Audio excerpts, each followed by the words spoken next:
Après la reconquête de Stalingrad au début de 1943, c'est une autre armée rouge qui combat le Troisième Reich.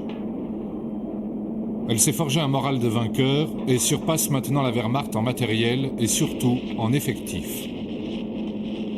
Elle a enfin assimilé toutes les règles d'une guerre moderne. Les opérations en profondeur s'appuyant sur des corps mécanisés, prônées dès 1937 par Tukhachevski, sont montées par Zhukov et Rokossovski avec autant de succès que celle de Guderian en 1941.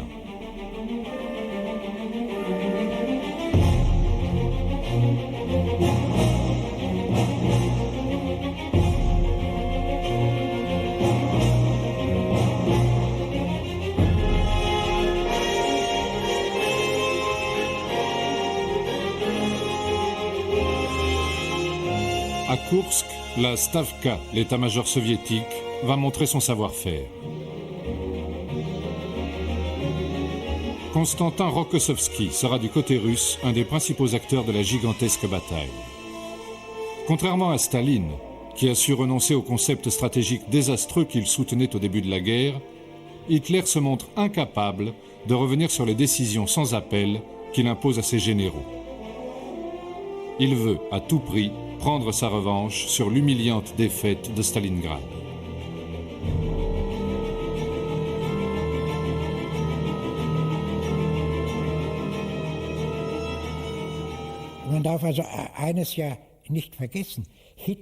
On ne doit pas oublier que Hitler était de jure généralissime de la Wehrmacht et pas seulement chef d'État. Et dire quelque chose contre cela ne tombait pas sous le sens. Il ne faut pas oublier non plus que c'était très différent dans la campagne de France ou dans celle de Pologne. Il ne s'immisçait pas encore complètement. Mais pour la campagne de Russie, c'est lui qui dirigeait directement.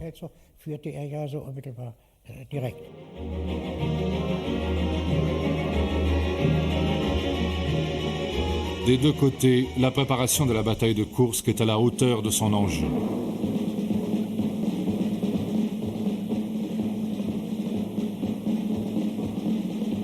Himmler, lui-même, inspecte les divisions SS Das Reich et Adolf Hitler, fer de lance du corps blindé allemand. Mais il ignore, comme le reste de l'état-major d'Hitler, que les soviétiques connaissent tous les détails du plan d'attaque qui leur a été transmis par les Britanniques, lesquels avaient réussi à décoder la machine à chiffrer allemande Enigma.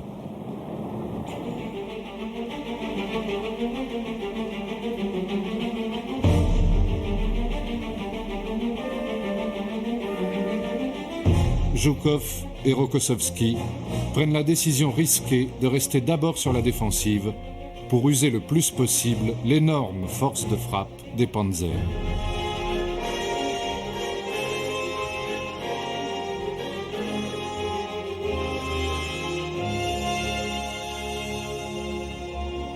К моменту Курской битвы немецкая армия имела... Au moment de la bataille de Koursk, l'armée allemande comptait sur le front Est plus de 10 millions d'hommes,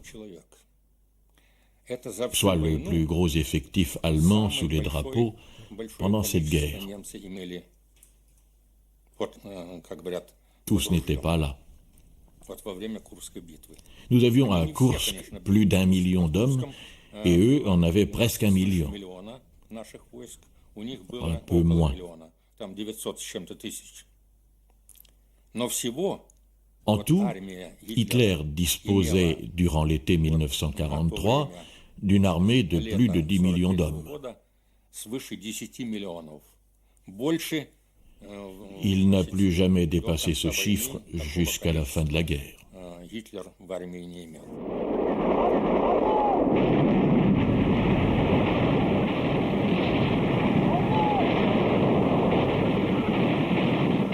À l'aube du 5 juillet 1943, les Soviétiques déclenchent une énorme préparation d'artillerie.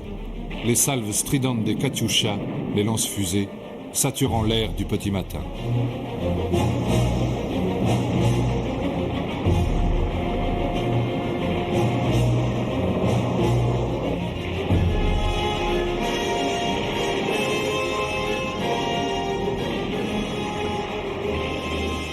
Quelques heures plus tard, l'opération Citadelle, la plus grande bataille de chars de la guerre, commence. Elle engage plus de 2 millions d'hommes, 6 000 blindés et plus de 4 000 avions d'appui, les soviétiques ayant l'avantage du nombre.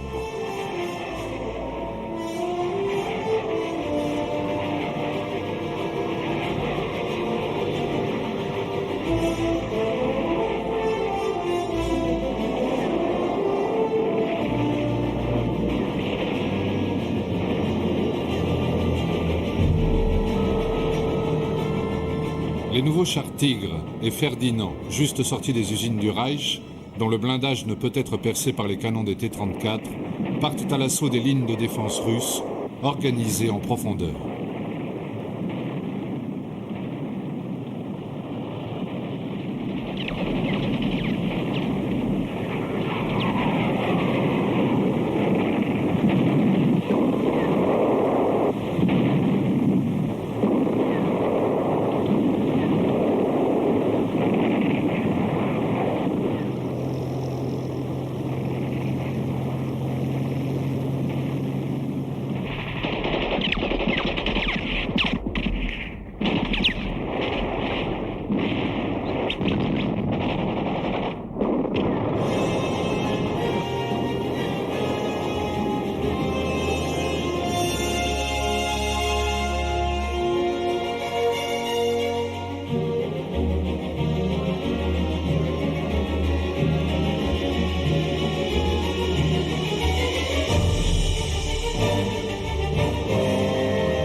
Были уверены, что мы вот в Курской битве мы немцев разгромим.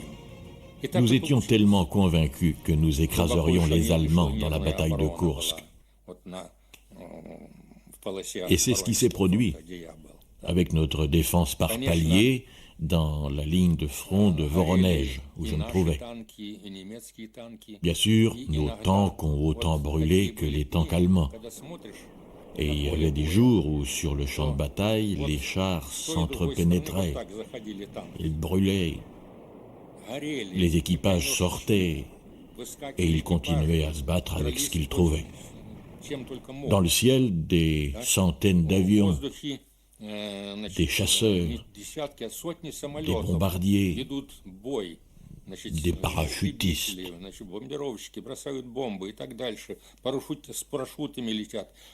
C'était un spectacle indescriptible et d'une intensité inédite dans cette guerre, cette bataille de Koursk.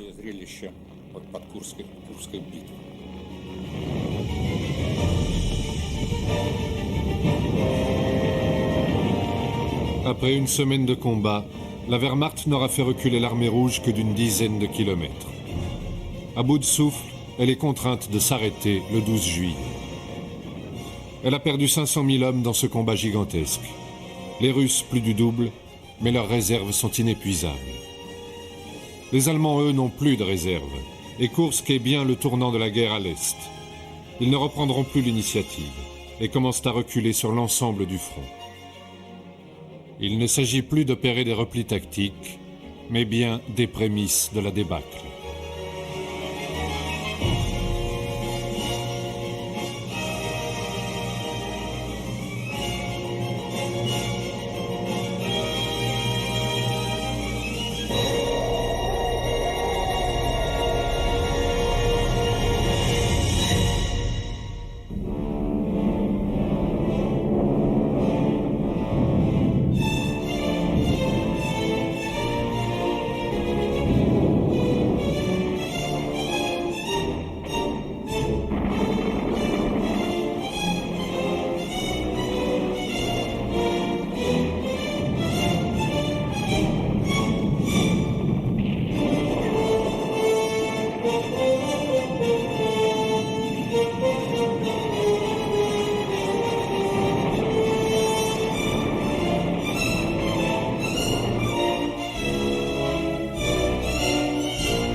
tenter d'endiguer le rouleau compresseur soviétique, les Allemands détruisent tout en s'en allant.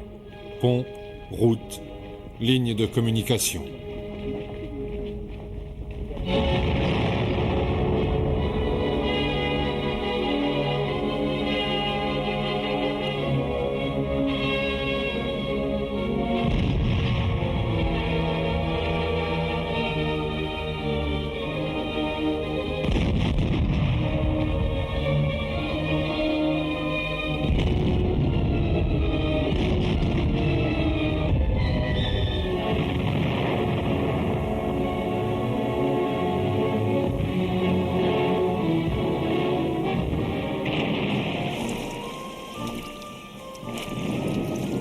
Mais l'avance d'Ivan, comme la Wehrmacht appelle le soldat russe, est irrésistible.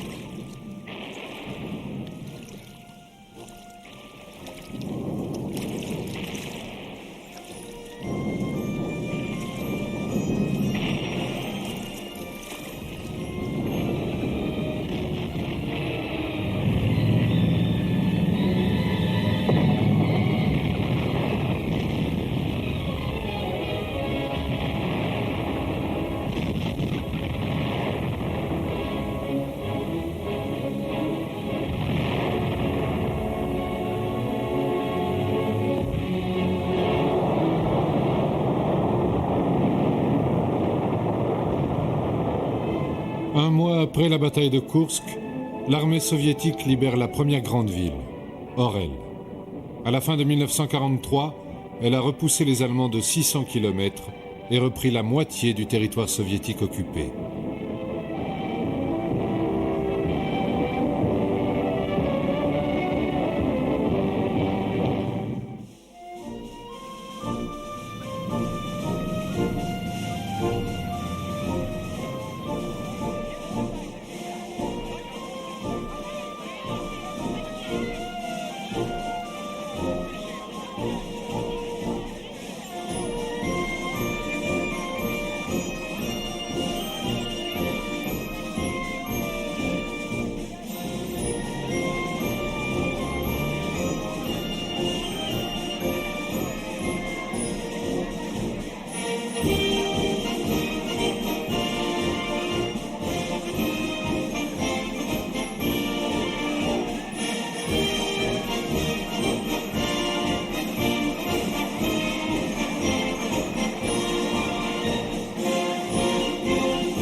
Dans le sillage des vainqueurs, les unités du Smerch, le contre-espionnage soviétique, arrêtent toute personne suspectée de collaboration avec l'ennemi. Le jugement est sommaire et sans appel.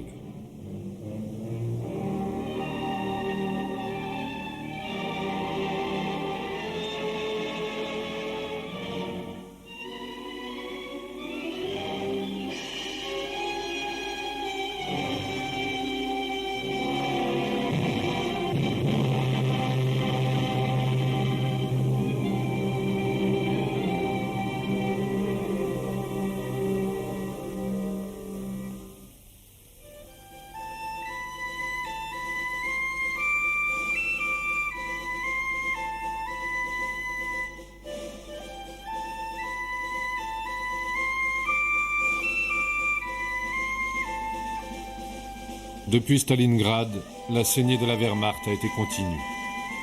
Elle a perdu plus d'1,5 million d'hommes, près de 7000 chars et 19 000 avions.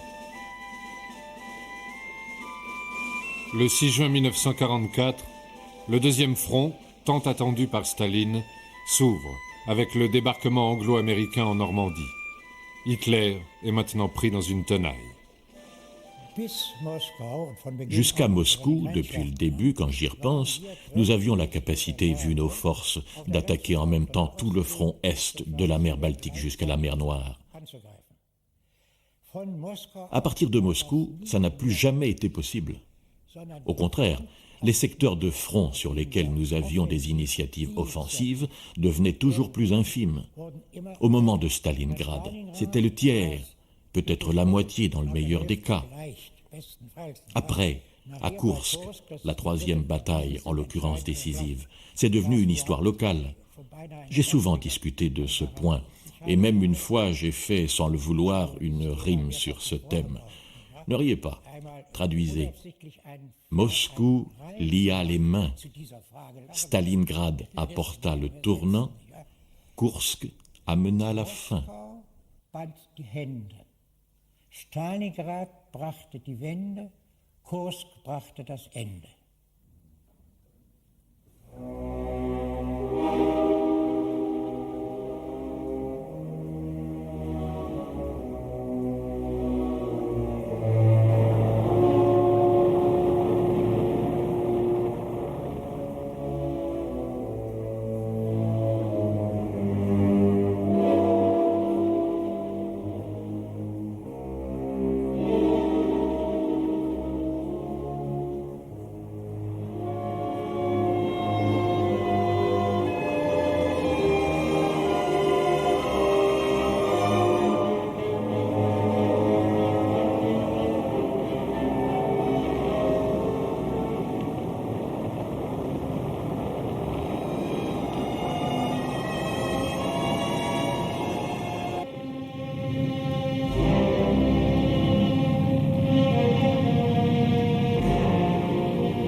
Le 2 avril 1944, l'armée rouge a pénétré en Europe centrale. Parmi les premières villes qui vont subir le choc d'une libération qui tourne souvent à la vengeance, Bucarest.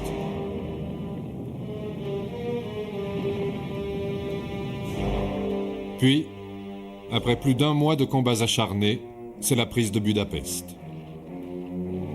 La progression des libérateurs qui découvrent un autre monde, celui de la société de consommation et d'un raffinement inconnu, s'accompagne de pillages et de viols, qui étaient, comme l'écrira plus tard Solzhenitsyn, considérés comme une distinction. Le soldat russe, en récupérant tout ce qui tombe sous sa main, n'y voit qu'une juste compensation aux exactions commises sur son sol par les alliés des Allemands.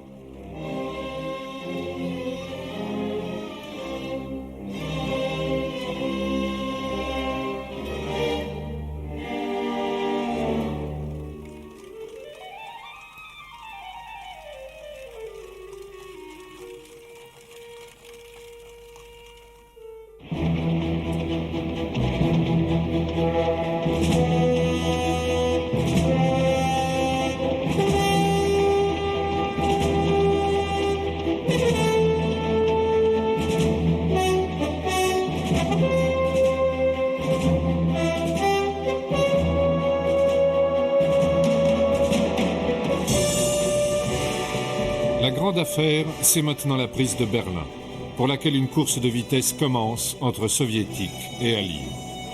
À Moscou, la préparation de la bataille, suivie de près par Staline, qui va préférer Zhukov à Rokossovski pour la mener, a débuté dès l'automne 1944.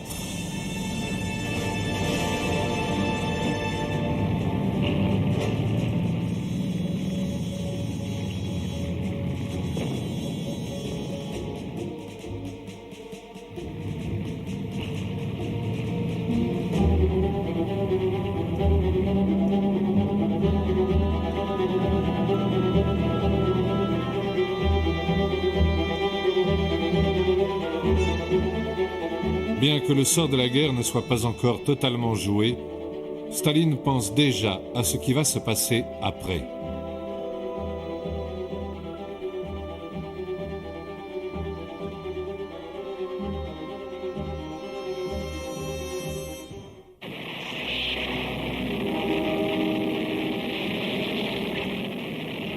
Les ordres que Staline donne pour la libération de Varsovie sont indicatifs du destin qu'il réserve aux pays progressivement occupés par l'armée rouge. Le 1er août 1944, à l'appel du général Borg-Koromowski, avec l'accord du gouvernement polonais en exil à Londres, plus de 40 000 hommes de l'armée clandestine et des milliers de civils se soulèvent contre les forces d'occupation allemandes. Les soviétiques, qui sont à quelques kilomètres de Varsovie, sur les bords de la Vistule, attendent, l'arme au pied, l'écrasement de l'insurrection par les divisions SS restées dans la capitale.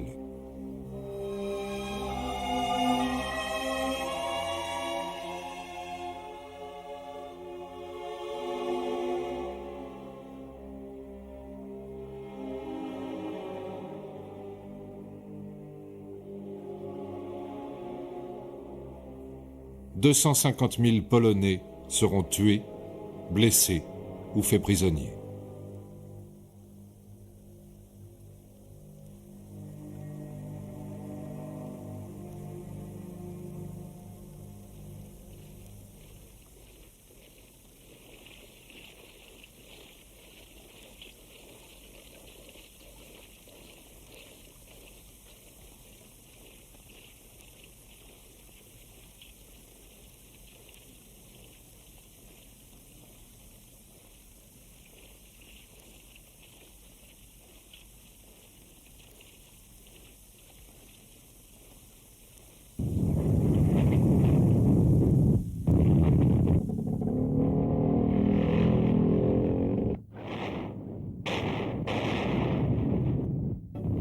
Les soviétiques entrent dans Varsovie le 17 janvier 1945 et mettent immédiatement en place un gouvernement sous la coupe de Moscou.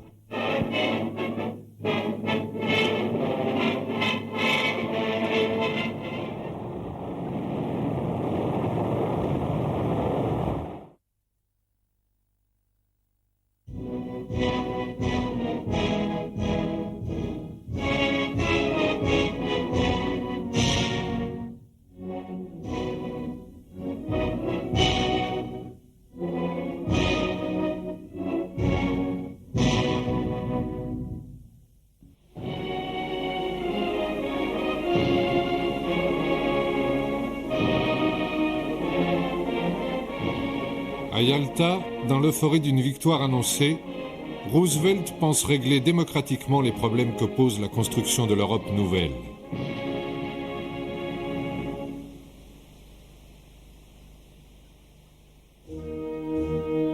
Plus lucide, Churchill a percé le jeu de Staline, qui va régler à son profit, sans grande résistance de ses alliés, le partage du monde.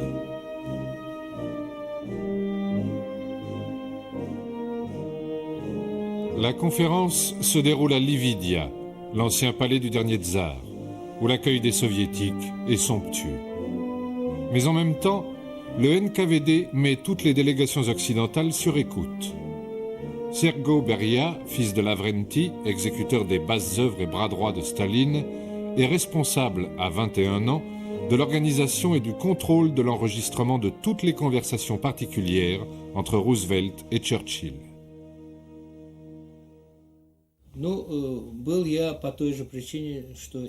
J'y étais pour les mêmes raisons qu'à Téhéran. En vertu de mes compétences techniques et linguistiques, je suis allé à ces conférences en tant que technicien chargé du matériel d'écoute.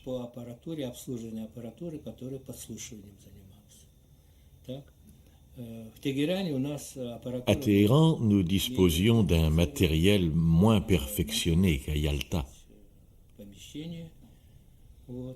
Il était installé dans la salle et ma mission, je n'étais pas seul pour la remplir, était de traiter les enregistrements et de les communiquer le matin à Staline, qui passait plus d'une heure avec nous à s'intéresser aux intonations,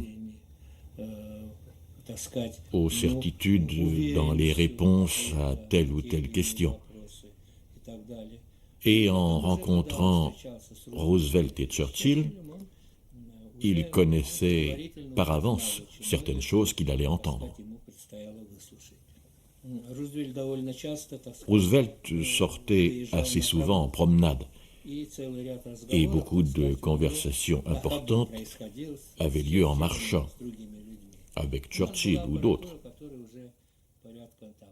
Nous avions du matériel qui pouvait capter à 200 mètres leurs conversations, que nous enregistrions également. Roosevelt a commis une énorme erreur d'avoir donné la Pologne sans combattre. Churchill en est devenu fou.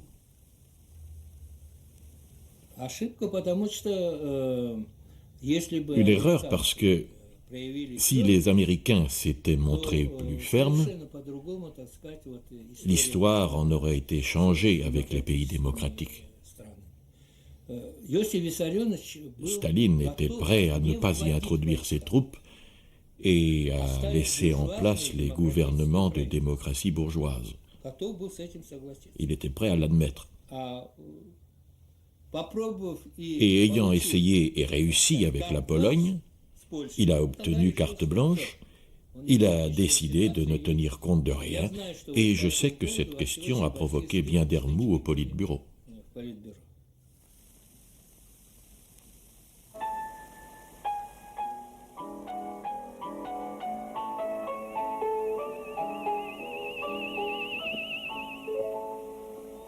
Satisfait d'avoir berné les Alliés, sauf Churchill, Staline regarde s'envoler son plus sympathique adversaire avec amusement. Il a signé pour la forme une promesse d'élection libre dans les pays occupés par les soviétiques. Mais dans son esprit, le processus de la prise de pouvoir par les communistes est déjà au point.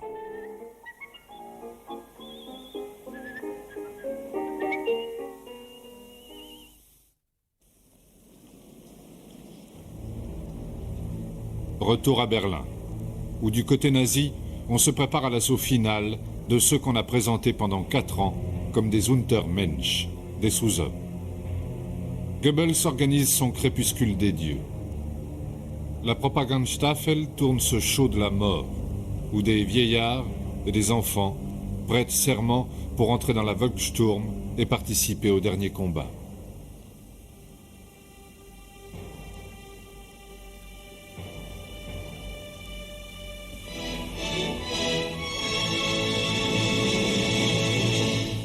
Volkssturmsoldaten Berlins, erhebt zur Vereidigung die rechte Hand und sprecht mir nach. Ich schwöre bei Gott diesen heiligen Eid.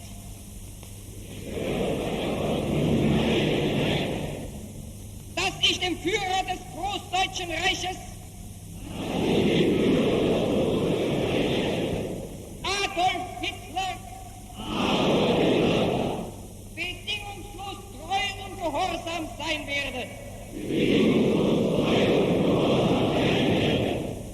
Ich gelobe, dass ich für meine Heimat tapfer kämpfen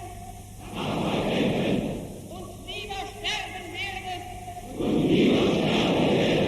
als die Freiheit und damit die soziale Zukunft meines Volkes preiszugeben.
Le 25 avril 1945, l'avant-garde de l'armée de Koniev se retrouve sur l'Elbe face à celle des Américains. Du côté soviétique, où l'on a dû attendre l'approbation du NKVD, l'accueil fut d'abord hésitant, puis chaleureux.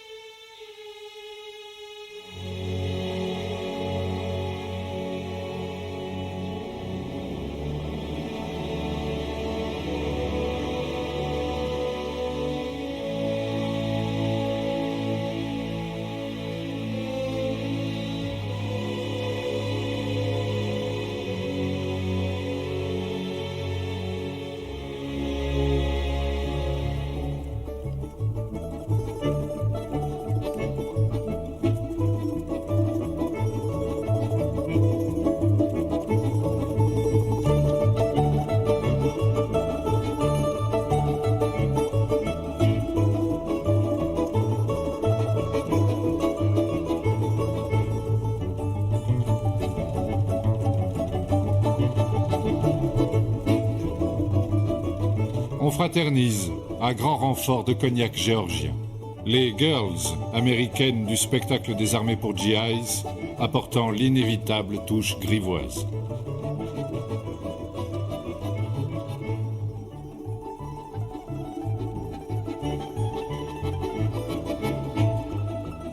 C'est le rêve, un instant atteint, de l'amitié entre les peuples. Sans le savoir, les participants de la fête célèbrent le début de la guerre froide. En 1943, avec les retraits permanents, le moral était complètement tombé et les soldats se sont battus jusqu'au bout, jusque dans les rues de Berlin, uniquement, pas pour leur Führer, mais uniquement à partir de ce moment-là, pour défendre leur patrie et pour empêcher l'armée rouge de pénétrer sur le territoire allemand, parce qu'ils savaient que la vengeance allait être terrible. Et la seule force qui nous a fait venir, tenir jusqu'au bout, y compris moi-même, mais je combattais à l'ouest, mais nous savions tous que l'Allemagne serait terriblement punie, que ce soit par les Russes ou par les Américains. Nous ne savions pas encore combien de morts étaient morts dans les camps de concentration, mais nous savions très bien que le régime avait fait des crimes, avait détruit toute l'Europe. La punition ne pouvait être que terrible.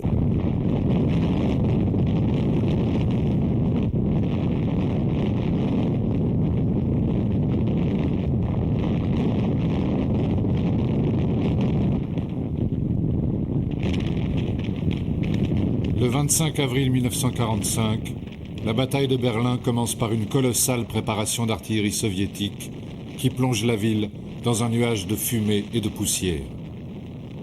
Aussi féroces qu'à Stalingrad, les combats de rue vont durer un peu plus d'une semaine.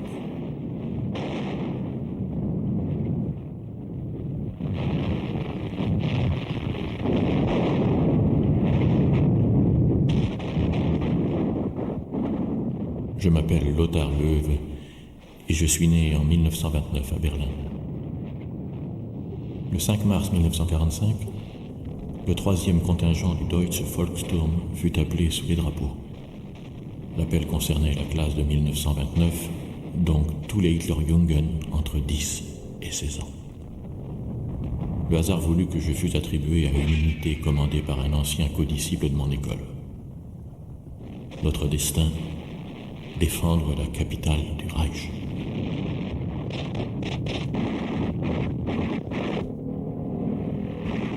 Ce fut un combat meurtrier, au corps à corps. Dans l'après-midi, nous trouvions 7 des nôtres alignés par terre, tous fusillés. Cette découverte renforçait notre détermination de ne pas tomber vivants entre les mains des Russes. Brusquement, un obus explosait à peine à 5 mètres de moi. Je fus envahi par une grande chaleur. J'avais été blessé par des éclats d'obus.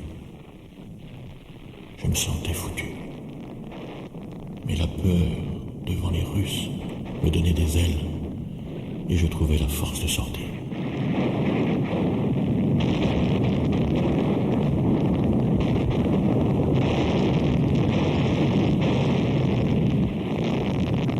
C'est ici que j'appris la mort d'Hitler, soi-disant tombé à la tête de ses troupes. Et qu'allait-il se passer maintenant? Qui allait gouverner l'Allemagne? Qu'adviendrait-il de nous, des Hitlerjungen sans Hitler? Je restais abasourdi et désemparé.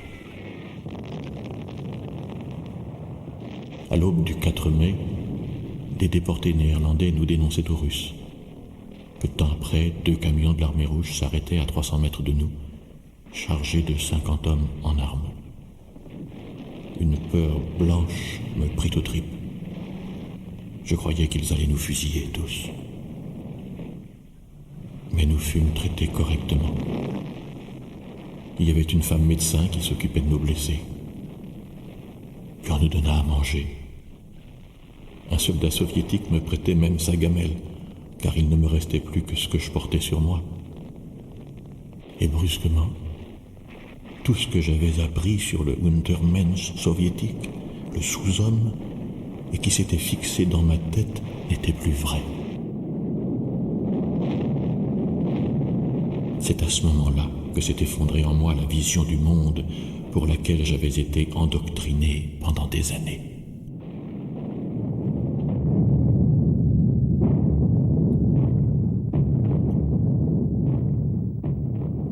Comme surpris d'une fin pourtant inéluctable, les officiers supérieurs allemands, l'air toujours arrogant, sortent un à un des bunkers pendant qu'en colonnes interminables, sous l'œil goguenard des soviétiques, les rescapés de la Wehrmacht et les vieux du Volkssturm partent en captivité.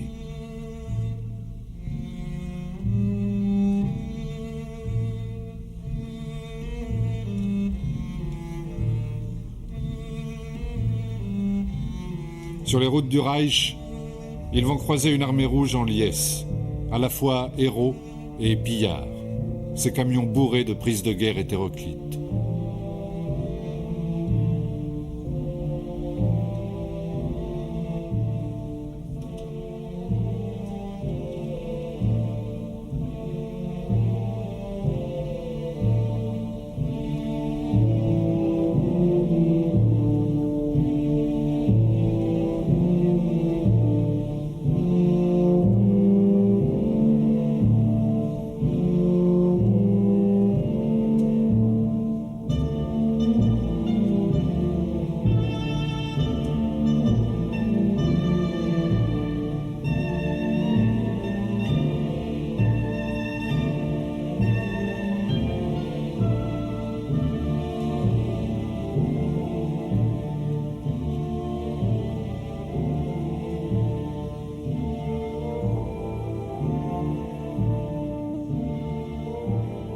Presque au moment où le drapeau rouge est planté sur le Reichstag, Hitler se tire une balle dans la tête, Göring est fait prisonnier et Goebbels se suicide avec toute sa famille.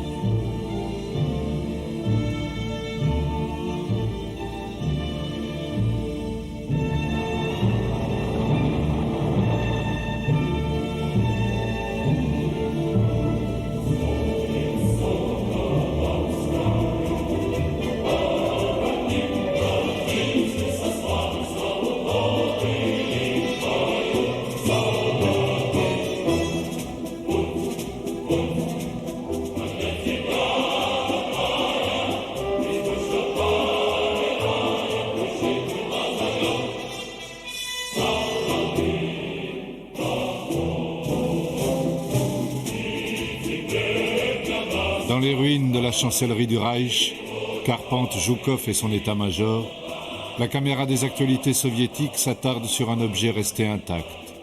Une map monde. Souvenir d'un autre globe. Celui que Chaplin faisait tourner au bout du doigt de son dictateur. Fureur de comédie, pas si loin du vrai, qui se voyait en maître du monde.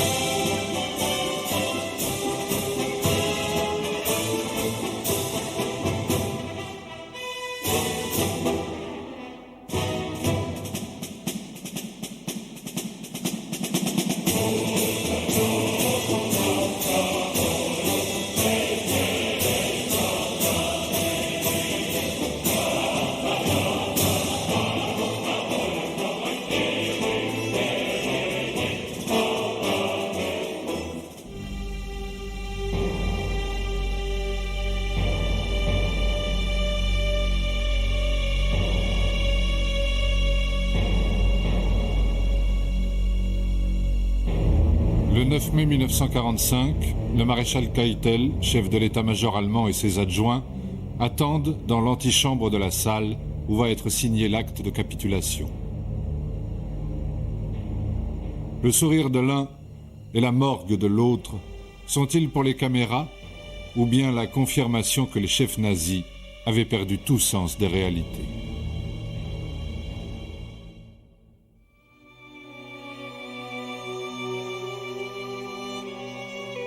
Après 4 ans d'une guerre sauvage, les soldats d'une armée élevée au rang de mythe pour le monde entier par son héroïsme et le sang versé rentrent au pays.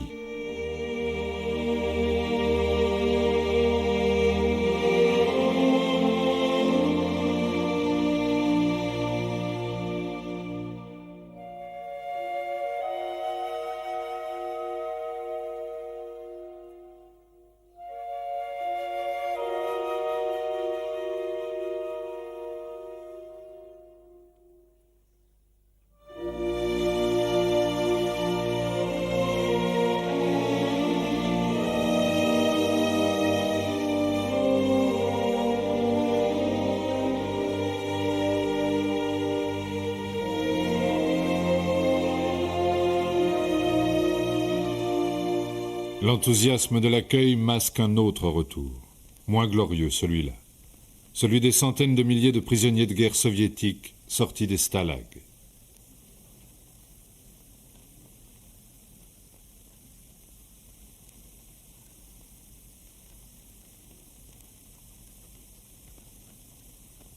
Ceux qui ont réussi à survivre, faute de soins et de nourriture, plus de 3 millions de soldats soviétiques auront trouvé la mort dans les camps allemands, doivent maintenant se soumettre au contrôle suspicieux du SMERSH et du NKVD.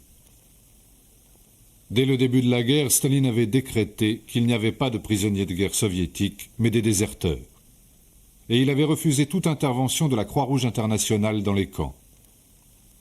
Pour beaucoup d'anciens prisonniers soviétiques, le retour en URSS renouera avec le travail forcé et l'enfermement dans de nouveaux camps, ceux du Goulag.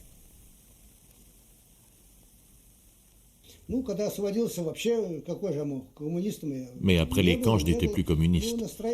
Et il y avait une rancune contre le pouvoir soviétique parce que nous comprenions que le pays était dirigé par des gens qui menaient ces répressions. Car Staline liquidait tous ceux qui avaient une opinion personnelle. Il ordonnait de liquider tous les suspects. C'était ça, sa politique.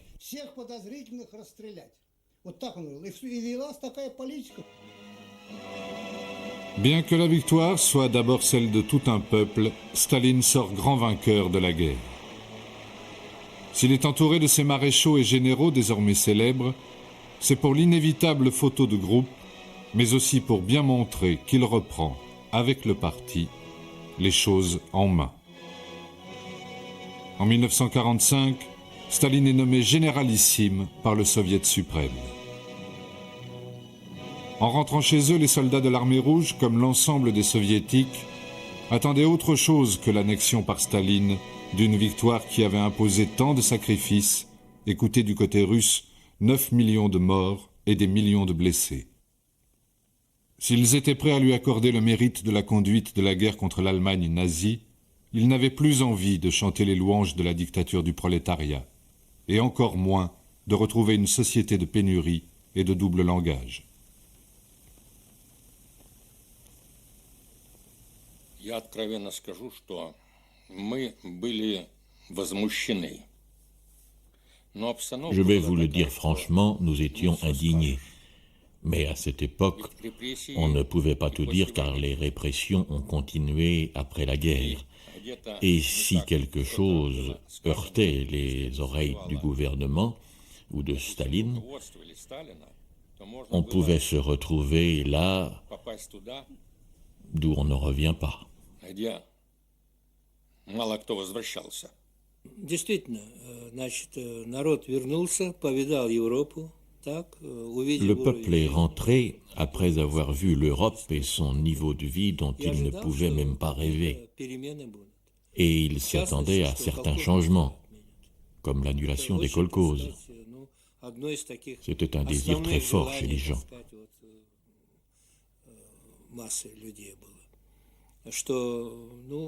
Que le revenu minimum augmenterait. Et il faut dire que la majorité des cadres moyens du parti pensaient aussi que c'était indispensable. Et en cela, ils comprenaient bien l'état du pays.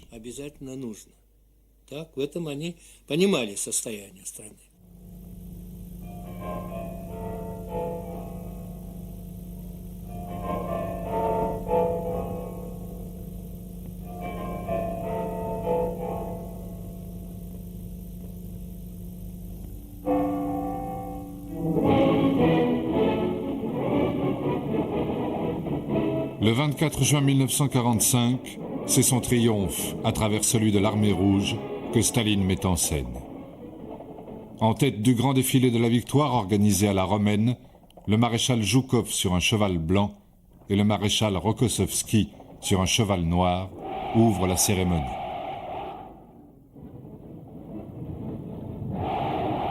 À la tribune du Kremlin, le père des peuples est déjà ailleurs. Sa paranoïa le fait rêver d'une autre victoire. celle qui aurait pu porter la plus puissante armée du monde jusqu'aux rives de la Manche.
С точки зрения вот обычных вооружений, к концу войны у Советского Союза... Du point de vue militaire, l'URSS disposait à la fin de la guerre de 400 divisions en état de combattre, ce qui signifie qu'en l'espace de 10 jours, on pouvait balayer n'importe quelle défense, n'importe quelle armée, et Churchill le comprenait très bien.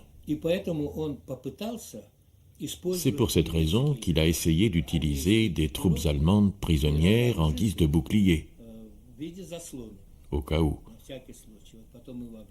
On l'a accusé de vouloir relancer la guerre, mais tout cela n'est que foutaise. Il voulait le faire dans un but défensif.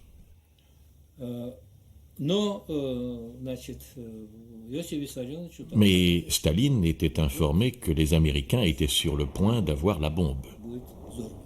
Nous n'avions pas encore pris Berlin, que nous savions déjà qu'en été aurait lieu l'explosion. Nous savions quelle quantité de bombes pouvait être fabriquée pendant ce laps de temps.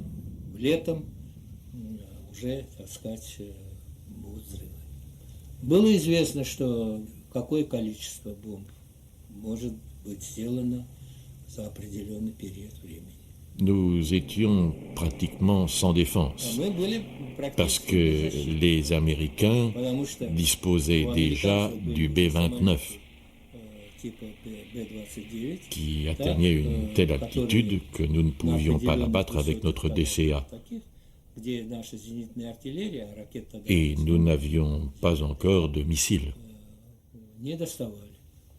Я скажу, что появление ядерного оружия – это, по сути дела, появление... Je dirais que l'apparition de l'arme atomique marque l'avènement d'une nouvelle stratégie, mais aussi d'une nouvelle lutte armée.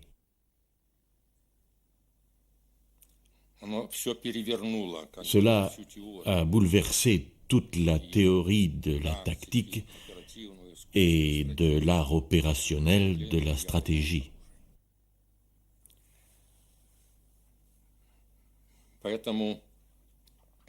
La bombe A entraîné la révision de toutes les directives, de tous les programmes d'enseignement dans les écoles, dans les académies.